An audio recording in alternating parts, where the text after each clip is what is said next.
ምርጥ ምክር አንተ ወዳጄ ብለህ ያስከው ሰው ከጠላትህ ጋር ካገኘኸው ሁለቱም ጠላቶችህ ናቸው። አንዱ ግልጽ ጠላትህ ነው፣ ሁለተኛው ድብቅ የሆነ ጠላትህ ነው። በዚህ ዓለም ላይ ስትኖር ሁለት አይነት ሰዎች ይኖራሉ አንተ ዘንድ። አንደኛው ወዳጅህ ነው፣ ሁለተኛው ጠላትህ ነው። ማንም ሰው ወዳጅና ጠላት አለው። ነገር ግን ጠላቶችህን የምታውቅበት መንገድ በጣም ርቀትን ሊያስኬድህ ይችላል። ለዚህም ነው ጠላቶችህን ለመጠንቀቅ ቀላል ይሆንልሃል፣ ወዳጆችህን ግን ለመጠንቀቅ በጣም ከባድ ይሆንብሃል። አንዳንድ ሰዎች አንተን ወዳጅ አድርገው ሲይዙ በማስመሰል ሊሆን ይችላል። አስመሳይነታቸው ደግሞ ለጊዜው ላይታወቅ ሊሸፈን ይችላል። ነገር ግን የሆነ ሰዓት ላይ እስኪገለጽ ድረስ አንተ ምን ያክል መጠንቀቅ እንዳለብህ የማታውቅ ከሆነ ጠላቶችህ ጋር ያላቸውን ወዳጅነት ማወቅ በቂህ ነው ማለት ነው። ትክክለኛ አንተን ወዳጅ ሆኖና አንተን የሚያከብርህ እንዲሁም ላንተ የሚጨነቅ ከሆነ ጠላቶችህንና ወዳጆችህን ለይቶ ያውቅልሃል። ካንተ ተደብቆና በጀርባ ሆኖ ጠላቶችህ ጋር ሲመሳጠር በፍጹም አታገኘውም። ብዙ አይነት ጠላቶች ይኖሩሃል። በስራ ዙሪያም ጠላቶች ይኖሩብሃል።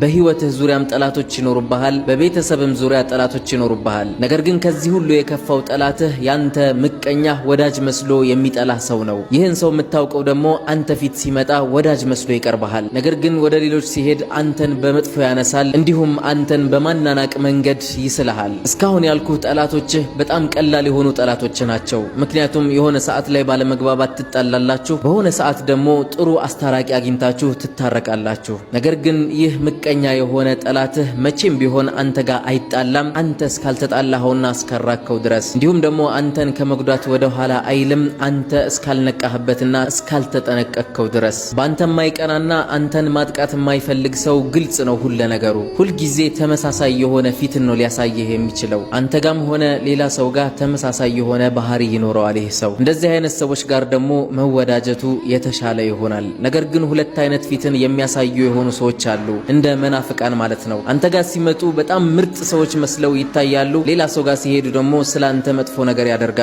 እንደዚህ አይነት ሰዎችን ለመለየት በጣም ሊከብድህ ይችላል።